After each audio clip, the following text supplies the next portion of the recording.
2 రోజులుగా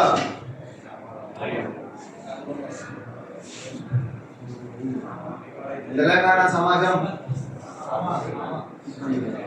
BRS party చేస్తున్నటువంటి circus ని సమాజం అంతా చూస్తా ఉంది. కప్పగంతులు ఎట్లేస్తున్నారు, నాటకాలు ఎట్లా ఆడుతున్నారు, విద్వేష రాజకీయాలకు ఎట్లా పూనుకుంటున్నారు, తెలంగాణ ప్రజానికాన్ని పక్కదారి పట్టించే కుట్రలు ఎట్లా చేస్తున్నారు. ప్రతిపక్షం నేను పని లేక ఒక ఆయన ఫామ్ హౌస్ లో పడుకుంటే ఉనికి కోసం ఆరాటంగా మరి పార్టీ నాయకులు రోడ్లెక్కి ఎన్ని రకాల డ్రామాలు చేస్తున్నారు అనేటటువంటి మనం ఒకసారి గుర్తు చేసుకుంటూ దీని వెనకాలన్నటువంటి అసలు వాస్తవాలు మాట్లాడుకోవాల్సినటువంటి అవసరం ఉంది. బీఆర్ఎస్ పార్టీ, పాత టీఆర్ఎస్ పార్టీ మళ్ళీ ఒకసారి రుజువు చేసుకుంది. ఇది దేశం మొత్తంలోనే అందరికంటే ఎక్కువ అవకాశవాద పార్టీ అని, దీనికి విలువలు కానీ ఇది ఒకరి మర్యాద ఇచ్చేటటువంటి చరిత్ర కానీ లేనటువంటి పార్టీ. దాని స్వార్థం కోసం సొంత వారినైనా ప్రేరేపించి ఆత్మహత్యలకు పూనుకొల్పినటువంటి చరిత్ర ఉన్న పార్టీ ఈరోజు మళ్ళా అదే అధికారం కోల్పోయిన తర్వాత ఒక పార్టీ నాయకుడికి పదవి కోసం ఇంకో ఎమ్మెల్యేని ఉసిగొల్పి సొంత పార్టీ పిఎస్సి చైర్మన్ వచ్చినటువంటి ఇంకొక ఎమ్మెల్యే పైన ప్రాంతీయత విద్వేషాన్ని రగిల్చే కుట్ర చేసినటువంటి దాన్ని కూడా మనందరం చూసినాం. బీఆర్ఎస్ పార్టీ ఎమ్మెల్యేల మధ్యలో వ్యక్తిగతంగా జరుగుతున్నటువంటి విషయాన్ని కాంగ్రెస్ పార్టీకి ఆపాదించడం, ఆ పార్టీ కొంచెమన్నా సిగ్గుండాలని చెప్తున్నాం.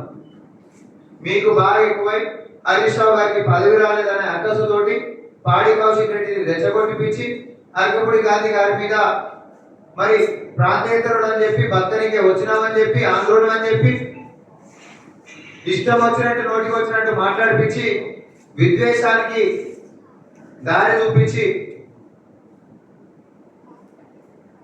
ఏదో తెలంగాణ సమాజంలో మన ఆంధ్ర తెలంగాణ అనేటటువంటి విష ప్రచారానికి పునాదులు వేసేటటువంటి ప్రయత్నం హరీష్ రావు గారు చేసిండు. దానికి కొంచెం ఆజ్యం పోయాలి కాబట్టి పోలీస్ స్టేషన్ అక్కడ హైడ్రామా వేలాది మందిని తరలి రావాలని, ఏదో కొంపలు మునిగిపోతున్నట్టు, వీళ్ళ బతుకులేవో తెల్లారిపోతున్నట్టు, వీళ్ళకేదో అన్యాయం జరిగిపోతున్నట్టు. ఎవరి పంచాయతీ? మీ ఇంట్లో పంచాయతీ, మీ ఎమ్మెల్యేల మధ్యలో పంచాయతీ, మీకు పదవి కోసం పంచాయతీ. మీరు కనుక్కున్నటువంటి విషయంలో ఆంధ్ర తెలంగాణ అనేటటువంటిది మీ లోపల ఉంటున్నటువంటి అక్కసుని హరీష్ రావు గారు బయట పెట్టిండు. పాడి కౌశిక్ రెడ్డి గారి యొక్క తీరుతోటి ఆయన ప్రేరేపించి అట్లాంటి మాటలు అనిపించి బద్దరికి వచ్చిన సంగతి చూస్తామని చెప్పి అనిపించి హరీష్ రావు బీఆర్ఎస్ పార్టీ కుటుంబ నాయకుల లోపల ఉంటున్నటువంటి విషయాన్ని మరొకసారి తెలంగాణ సమాజానికి చూపించారు. ఇదే మాజీ మంత్రి అగిపెట్టి హరీష్ రావు గతంలో తెలంగాణ కోసం కొట్లాడినటువంటి వాళ్ళప్పుడు కూడా ఇట్లనే రెచ్చగొట్టి అగిపెట్టలేదని చెప్తే బలైపోయినటువంటి వాళ్ళని అధికారంలోకి వచ్చిన తర్వాత అడ్రస్లు లేవని చెప్పినటువంటి చరిత్ర గుర్తు చేస్తా ఉన్నా. కడుపు పట్టుకొని పొట్టకొడి కోసం ఈ రాష్ట్రానికి వస్తే కడుపులో పెట్టుకొని చూసుకొని తెలంగాణ సమాజం ఎప్పుడు సిద్ధంగానే ఉంటది.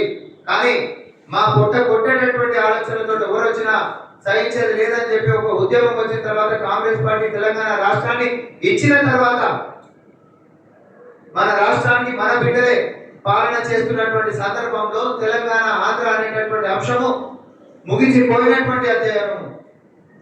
కానీ మీ స్వార్థ రాజకీయాల కోసం ఆ రోజు అధికారంలో చెప్పినాక అడ్రస్లు లేవని చెప్పినటువంటి మీ చీకటి చరిత్ర, నీళ్లు నిధులు నియామకాలు అని చెప్పి తెలంగాణ ప్రజలని నమ్మించి ఒకసారి ఎన్నికలు వచ్చిన తర్వాతనేమో టిఆర్ఎస్ అంటే తెలుగు రాష్ట్ర సమితి అని చెప్పి మీరే మాట్లాడి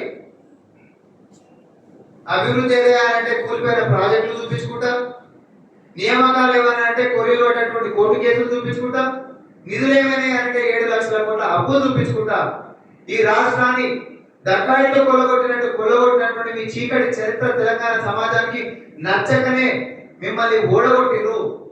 తర్వాత కూడా మీ యొక్క బుద్ధి మార్గం పేటవుతున్నటువంటి మీ యొక్క విధానాలని నచ్చక డకాయిటీని పార్లమెంట్ ఎన్నికల్లో డకౌట్ చేసిరు. అయినా కూడా మీ బుద్ధి మారలేదు. విధ్వంస రాజకీయాలు తెరలేపాలనేటటువంటి మీ యొక్క కుట్రపూరితమైనటువంటి విషయాలు ఏవైతే ఉన్నాయో తెలంగాణ ప్రజలు మెచ్చేటటువంటివి కావు. మిమ్మల్ని అప్పుడు పార్లమెంట్ ఎన్నికలలో డకౌట్ చేసిరు, కానీ మిమ్మల్ని భవిష్యత్తులో టోటల్ గా రిటైర్ చేయబోతున్నారు. మళ్ళీ చెప్తా ఉన్నాం,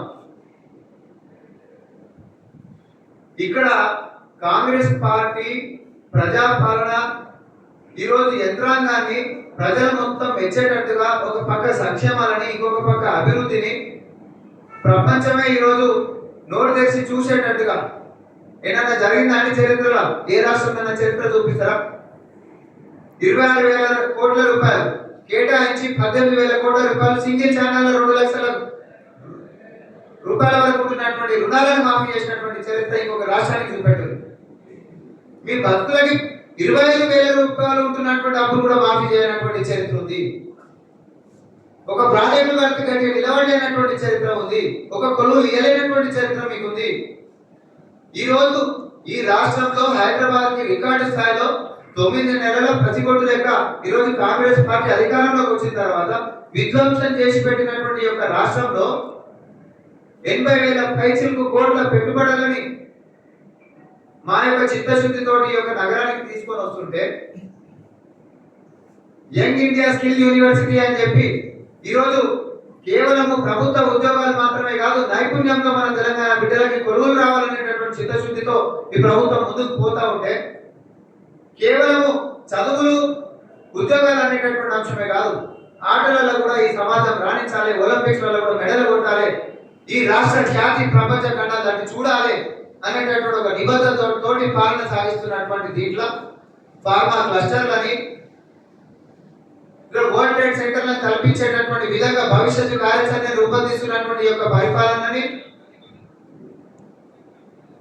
ప్రకృతిని కాపాడుకోవాలి, మన చెరువులు, మన కుంటలు, మన నాళాలు భవిష్యత్తు తరాలకు ప్రకృతిని మనం అందించాలి అని ఒక విప్లవాత్మకమైనటువంటి హైడ్రా లాంటి పథకాలను తీసుకొని వచ్చి అక్రమ కట్టడాలని కూల్స్తుంటే అభివృద్ధి పదవి ఇట్లుంటే సంక్షేమాలకి మీ ముఖాలకి 10 సంవత్సరాల్లో ఒక మహిళకు ఒక ఉచిత టికెట్ ఇచ్చిన బతుకులేనవి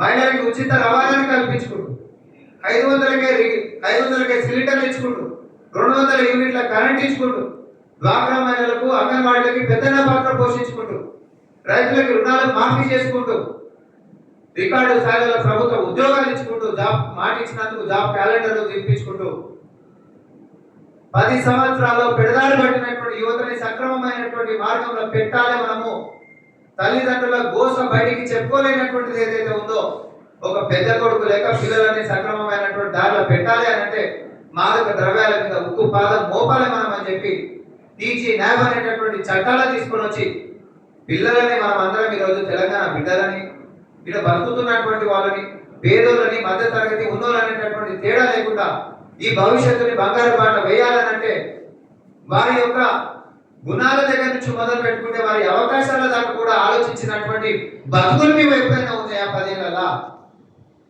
ప్రజాపాలనలో ప్రజల ముఖ్యమంత్రి రేవంత్ రెడ్డి గారు వచ్చిన తర్వాత మాదక ద్రవ్యాల మీద ఉక్కుపాదం మోపి మేము ఈరోజు పిల్లల్ని కాపాడేటటువంటి ప్రయత్నం మనం చేస్తుంటే దాన్ని సర్వసభ్య సమాజం స్వాగతిస్తుంటే మీరు ఈరోజు మళ్ళా మన ఉనికి కావాలనంటే వెనకటికేమో పెట్రోల్ కోపించుకొని తగలబెట్టి పిచ్చినటువంటి చరిత్ర ఉన్నవాళ్ళు మీరు ఈరోజు మళ్ళా విదేశాల కోసం లక్షలాదిగా తరలండి, వేలాదిగా తరలండి.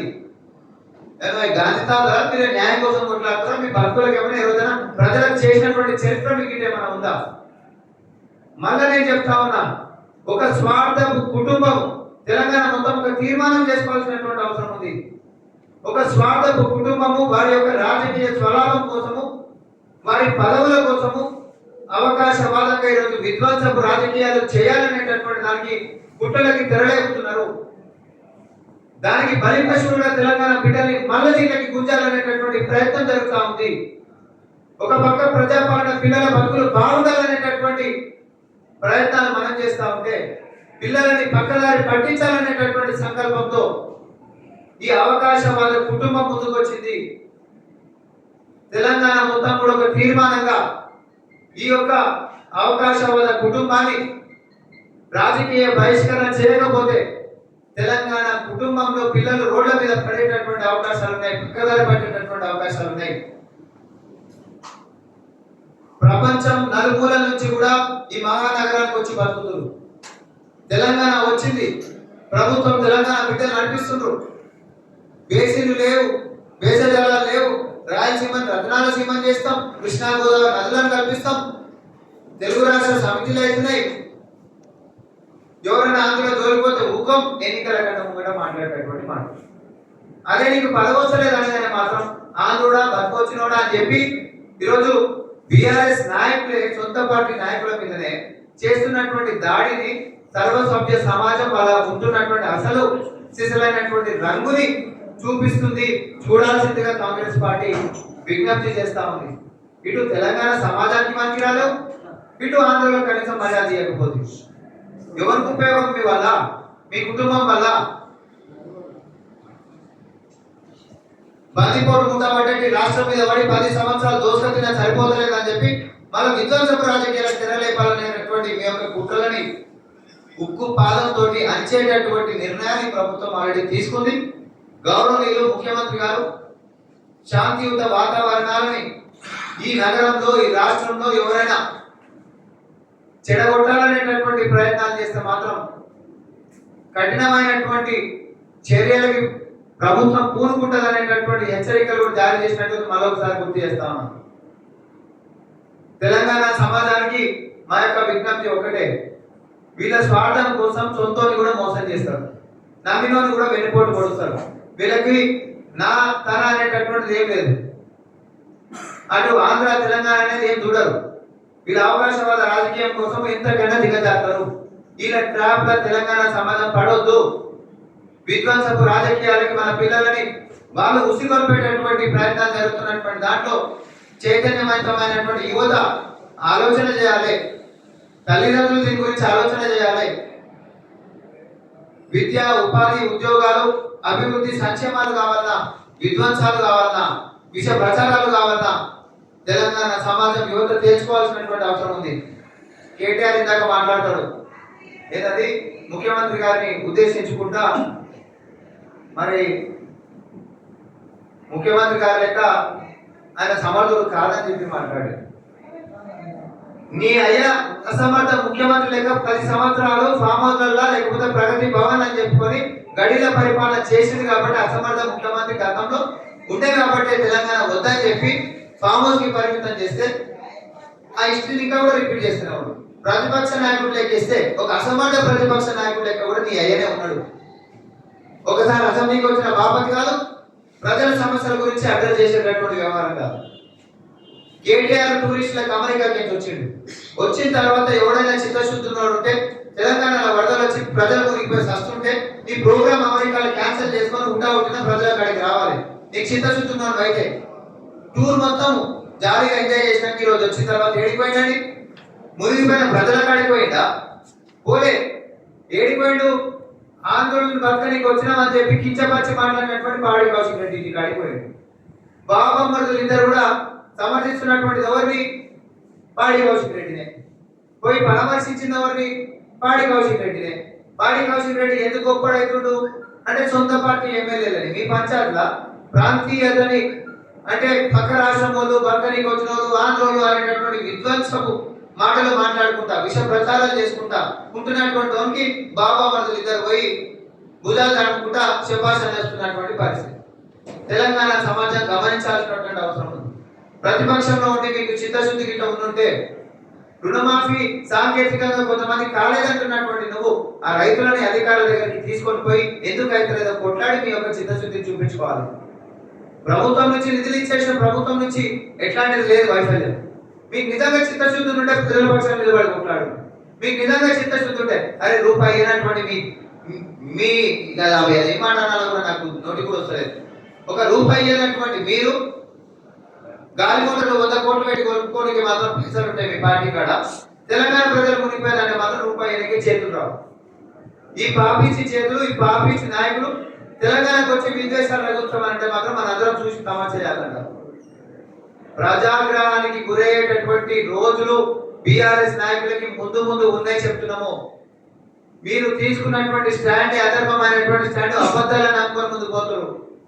విష ప్రచారాలు విధ్వంసాలను నమ్ముకొని మీరు ముందుకు పోతా ఉన్నారు. గాలి మాటలతో బట్టగాల్చి మీ దేశ రాజకీయాలకు మీరు కోరుకుంటా ఉన్నారు. తెలంగాణ సమాజం మొత్తం గమనిస్తా ఉంది. మా నాయకుల యొక్క సహనాన్ని పరీక్షించొద్దు. దేనికైనా ఒక థ్రెషోల్డ్ ఉంటుంది. మా నాయకుల సహనం గొప్పది, కానీ ప్రజలు అంత సహనంగా ఉంటారని అయితే మేము కూడా అనుకుంటలేము. నువ్వు 1000 మందిని గిట్ట పిలిపించాడికి వచ్చి చూద్దాం తడకానికి అంటే అదే కాంగ్రెస్ పార్టీ శ్రేణులు గిట్ట కూరుకుంటే నేను చెప్తున్నాం, మన డకౌట్ అయ్యారు, టోటల్ గా రిటైర్ అవుతారు చెప్తున్నాం. రాజకీయాలు మీ కుటుంబం అంతా మా నాయకుల పట్ల మీరు మాట్లాడేటటువంటి భాష, గొల్లు నోరు రెండు దగ్గర పెట్టుకొని మాట్లాడదు. సహనాన్ని పరీక్షించొద్దంటున్నాం మేము. ప్రజలు భుజాల మీద ఎత్తుకొని మాకు అధికారం ఇచ్చి ఈరోజు మేము చేస్తున్నటువంటి పనులు గుండెలలో పెట్టుకుంటారు. మీ బూటకపు ప్రచారంలో నమ్మనికి ఒకటి లేడు. పోతురు ఉత్తగానే ఎవడో సంబంధం లేకుండా వాళ్ళ పార్టీ కడవా తీపించి 4 వీడియోలు తెప్పించి చూడరు ప్రజలలో ఎంత వ్యతిరేకతుందో అని మాట్లాడుతారు. చూస్తున్నట్టు తెలియదు ఆడి సంక్షేమ ఫలాలు నాకు వచ్చినాయా రాలేవని, రైతు తెలియదు ఆడి రుణమాఫీ నాకు అయిందా లేదా అని. దయచేసి ఇట్లాంటి చిల్లర పగటి వేషకాల లెక్క ఈరోజు బురద రాజకీయాలు చేసుకుంటూ బట్టగాల్చి మీదేసేటటువంటి మీ యొక్క నైజం మార్చుకోవాలి. హరీష్ రావు గారికి, కేటీఆర్ గారికి, కల్వకుంట్ల కుటుంబానికి, ప్రతిపక్ష నాయకుడు అయినటువంటి కేసీఆర్ గారికి మేము సూటిగా ఒకటే అంటున్నాం. కేసీఆర్ గారు, మీరు నిజంగానే ఇక్కడ ఉంటున్నటువంటి అన్ని రాష్ట్ర ప్రజలని, సమాజాన్ని మొత్తం కూడా సంఘటితంగా చూసేటటువంటి ఒక ప్రతిపక్ష బాధ్యత కలిగినటువంటి నాయకుడే మీరు అయితే ఇమీడియట్ గా మీ పార్టీ నాయకులైనటువంటి పాడి కౌశిక్ రెడ్డిని, వాళ్ళకి బత్తాసు పలికినటువంటి నీ కొడుకుని, తర్వాత హరీష్ రావుని పార్టీల నుంచి సస్పెండ్ చేయాల్సిందిగా మేము డిమాండ్ చేస్తా ఉన్నాం. లేని ఎడల మీ యొక్క వైఖరి చాలా స్పష్టంగా తెలంగాణ సమాజం చూసింది. ఇక్కడ ఉంటున్నటువంటి ఆంధ్ర వారైనా ఇతర రాష్ట్రం వారైనా స్వార్థం కోసం బీఆర్ఎస్ పార్టీ బరితెగించి చేసేటటువంటి నీచపు రాజకీయాలు బహిర్గతమైన అనేటటువంటి అంశాన్ని మరొకసారి గుర్తు చేస్తాం. ధన్యవాదాలు.